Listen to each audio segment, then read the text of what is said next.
करेंगे तो हम लोग जो पढ़ रहे थे, क्या पढ़ रहे थे? Provincial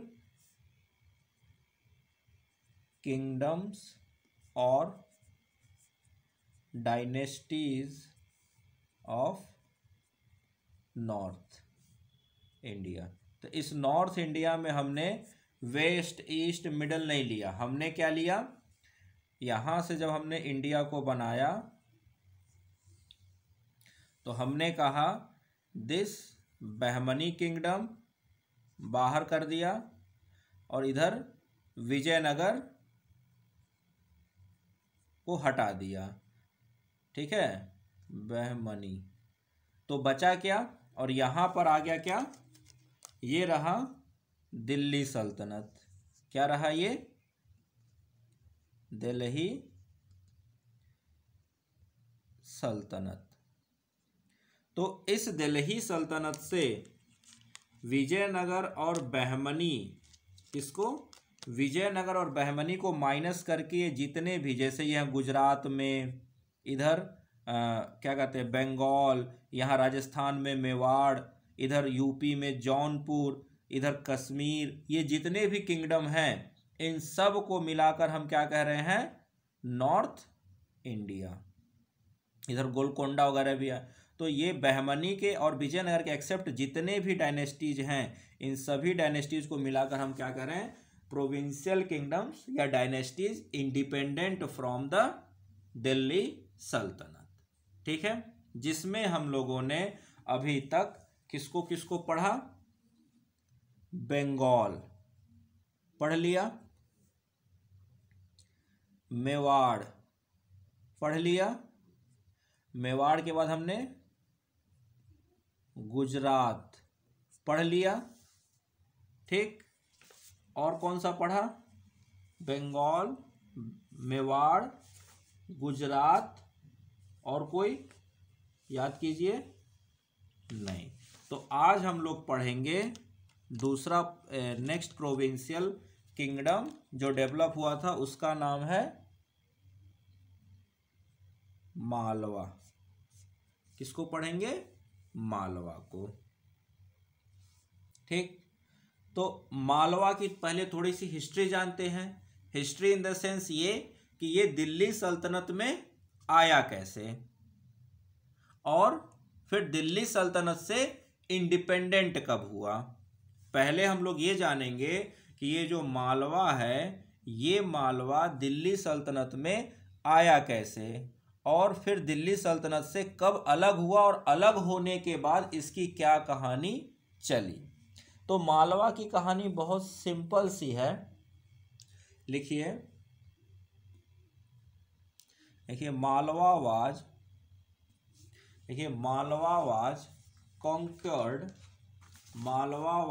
conquered by Alauddin Khilji. क्या लिखेंगे? Malwa was conquered by Alauddin Khilji in 1310 1310 CE, ठीक है। 1310 में मालवा को अलाउद्दीन खिलजी ने दिल्ली सल्तनत में बना लिया, मिला लिया। अब दिल्ली सल्तनत में मिलाने के बाद ये कब तक? तो फिरोज शाह तुगलक। भाई जब दिल्ली सल्तनत में मिल गया तो अब तो, जब ये दिल्ली सल्तनत को मिला लिया गया तो अब तो कोई बात है नहीं। अब जो कुछ हम दिल्ली सल्तनत में पढ़े, समझिए वो सारी घटनाएं मालवा से रिलेटेड हैं, ठीक है। लेकिन उसके अलावा तो हमने क्या लिखा? Malwa was conquered by Alauddin Khilji in 1310 CE। और इसके बाद कंटिन्यू ये दिल्ली का पार्ट रहा। तो लिखिएगा एंड, यहां से लिखिए लाइन से, and remained the part of Delhi सल्तनत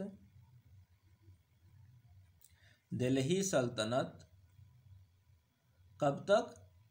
till the death of Firoz Shah Tughlaq.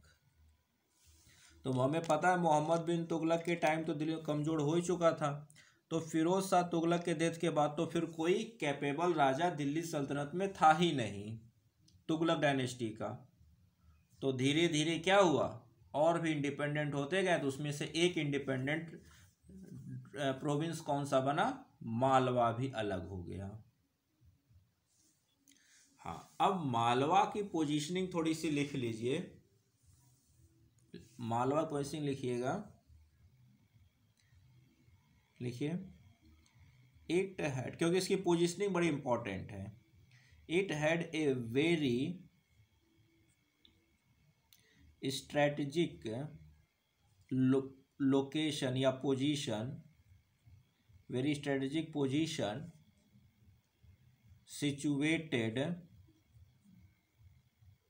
situated on the high plateau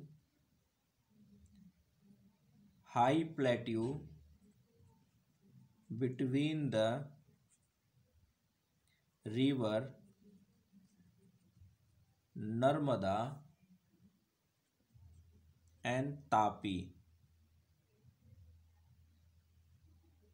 and Narmada and Tapi. Next लिखिएगा, and hence commanded the trunk routes between Gujarat and north India.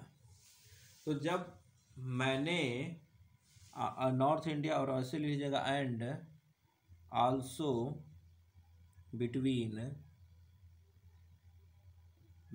North and south India. तो जब मैंने आपको geography पढ़ाया था, तो geography में मैंने जब आपको प्लेट्यू पढ़ाया था, तो उसी प्लेट्यू के में आपको बताया था ना कि Mewar, Bundelkhand plateau, Mewar plateau, Malwa plateau बताया था मैंने आपको। तो जब थोड़ा सा मैप निकालोगे इंडिया का, तो एक बार जाकर इंडिया का मैप जरूर निकालिएगा, फिजिकल मैप। और फिजिकल मैप निकालने के बाद जो आपके मैप में जाकर देखिएगा कौन सा प्लेट्यू वाला जो हिस्सा दिया गया है, उस प्लेट्यू वाले हिस्से में आपको मालवा प्लेट्यू दिखेगा। और वही मालवा प्लेट्यू आपको क्या है, नर्मदा नदी और तापी नदी के कहाँ, नॉर्थ में आपको पड़ेगा। और वहाँ से जब आप देखोगे तो ये एक ऐसा पोजीशन है कि अगर मालवा आपने पार किया तो आप साउथ इंडिया, मालवा पार किए तो आप गुजरात में पहुँच गए।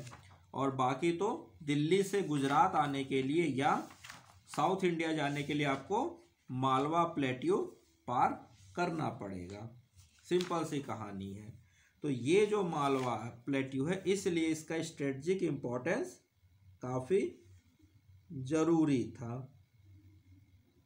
अभी मुझे दिख नहीं रहा है मैप में मालवा प्लेट्यू, नहीं तो अभी मैं आपको दिखाता। या एक मिनट टाइम दीजिए, मैं मालवा प्लेट्यू आपको दिखाता हूँ। देखिए, जैसे ही आप खोलोगे आपको देखेगा क्या, देखिए ये नर्मदा रिवर और ये मालवा प्लेट्यू दिख रहा है। तो ये मालवा प्लेट्यू, अगर नॉर्थ इंडिया से आना है तो आप मालवा प्लेट्यू को पार करोगे तो गुजरात में आओगे, मालवा प्लेट्यू का पार करोगे तो ये डेक्कन, और डेक्कन से फिर साउथ इंडिया। तो ये दिल्ली से अगर आपको आना है इधर, तो या तो आप अरावली को पार, अरावली के थ्रू आओ, और नहीं तो फिर ये मालवा प्लेट्यू के थ्रू आओगे। यही रास्ता बचता है। और इधर तो पूरा डेजर्ट वाला हिस्सा आ गया, इधर कच्छ है। तो इधर से कोई आने का चांस ही नहीं है, तो आपके पास क्या रास्ता बचा? दिल्ली से मालवा होते हुए गुजरात आपको आना पड़ेगा, यही रूट चलता है। तो यही इसलिए मालवा का इम्पोर्टेंस दिल्ली के लिए बहुत ज़रूरी था, और अलाउद्दीन ने मालवा इसी वजह से जीता भी था, क्योंकि उसको टेरिटोरियल एक्सपेंशन भी चाहिए था, साथ में उसको ट्रेड भी चाहिए था, तो उसको मालवा इसलिए उसने जीता भी था, उसके लिए रास्ते खोल दिए गए थे। लेकिन यहाँ तक तो कहानी ठीक है कि मालवा को अलाउद्दीन खिलजी ने जीता, लेकिन फिरोज शाह तुगलक के अलग हुआ। लेकिन अलग हुआ कैसे? अलग हुआ कैसे? तो अलग होने के लिए बहुत सिंपल सी कहानी है। लिखिए, लिखिएगा, लिखिए आफ्टर, ऐसे लिखिए, after Timur invasion, Timur invasion, हमें पता है दिल्ली पर तैमूर का इन्वेजन हुआ था, तो आफ्टर तैमूर इन्वेजन दिलावर खान गोरी, दिलावर खां गोरी, और ये दिलावर खां गोरी यहाँ लिख लीजिएगा, was in court of Firoz Tughlaq. ये दिलावर खां गोरी फिरोज शाह तुगलक के कोर्ट में था, और जैसे ही तैमूर का इन्वेजन हुआ और दिल्ली सल्तनत वीक हुई, ये दिलावर खां गोरी ने अपने आप को दिल्ली से अलग कर लिया। ठीक है, क्या किया? अपने आप को दिल्ली से अलग कर लिया। तो लिखिएगा, after Dilawar Khan threw off his allegiance, ALLEGIA, allegiance to Delhi and shifted his capital from Dhar to Mandu, और मांडू को क्या नाम दे दिया? Renamed it Shadiabad. क्या नाम दे दिया? सादियाबाद। तो जब दिल्ली सल्तनत के अंडर में मालवा रीजन था, तो वहां पर कैपिटल क्या हुआ करता था? धार प्रोविंस का। इसने अपने आप को दिल्ली सल्तनत से अलग किया, और अलग करने के बाद क्या किया? कैपिटल धार से मांडू शिफ्ट कर लिया, और उस मांडू को नया नाम दे दिया। और ये कहानी कब की है? 1401। कब? इन 1401 CE।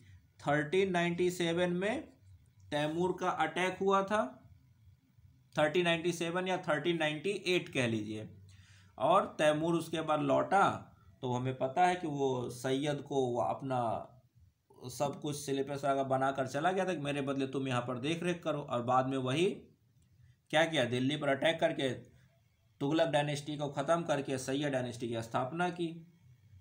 तो उसी बीच में इसने क्या किया? अपने आप को दिल्ली से अलग करके मालवा प्लेट्यू को अलग करके अपने आप को वहाँ पर इस्टेब्लिश कर दिया। बट इसने सुल्तान की टाइटल नहीं लिया, इसने सुल्तान की टाइटल नहीं लिया। खैर, यहाँ से कहानी फिर आगे बढ़ती है, लेकिन ये बहुत लंबे समय तक नहीं टिका। तो नेक्स्ट पॉइंट लिखिएगा, after after the death of Dilawar Khan, death of Dilawar Khan in 1405 CE, his son अल्प खां ascended the throne and acquired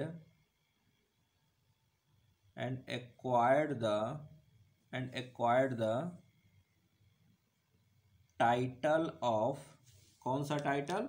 तो होसांग शाह, टाइटल ऑफ होसांग शाह।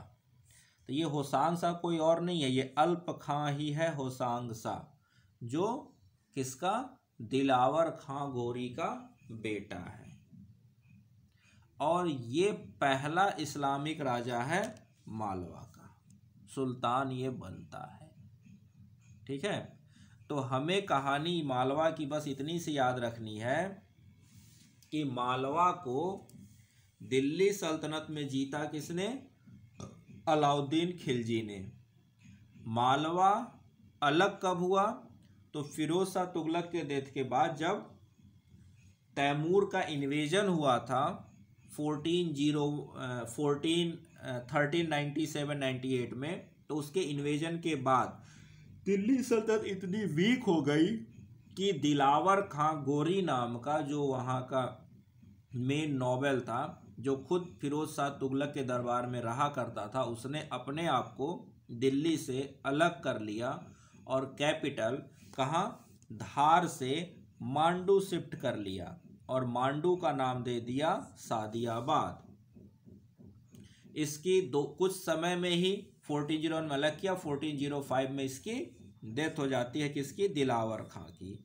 दिलावर खां गोरी की डेथ होती है 1405 में, और 1405 में दिलावर खां के डेथ के बाद इसका बेटा अल्प खां, कौन? अल्प खां कहाँ बनता है? राजा बनता है। और वो अल्प खां अपने आप को किस नाम से टाइटल देता है? होसांग शाह। तो ये टाइटल देना इन लोगों में बहुत मतलब एक प्रचलन सा था। क्या था? प्रचलन सा था इन लोगों का टाइटल देना। तो कहानी स्टार्ट हुई मालवा के अलाउद्दीन खिलजी दिल्ली सल्तनत में एंट्री से, और उसके बाद आता है इंपॉर्टेंट नाम दिलावर खां गोरी का, और नेक्स्ट नाम आता है होसांग शाह का। तो आपको अल्प खान नाम नहीं कहीं मिलेगा, हर जगह आपको क्या नाम मिला दिखेगा? होसांग शाह नाम ही आपको याद रखना है। तो अगर आप चाहो तो याद रख लेना कि दिलावर खां का बेटा होसांग शाह, तो भी आपको कोई दिक्कत नहीं है। यहाँ तक चीज़ें समझ में आ गई? तो इसको मैं रब कर दूं। चलिए।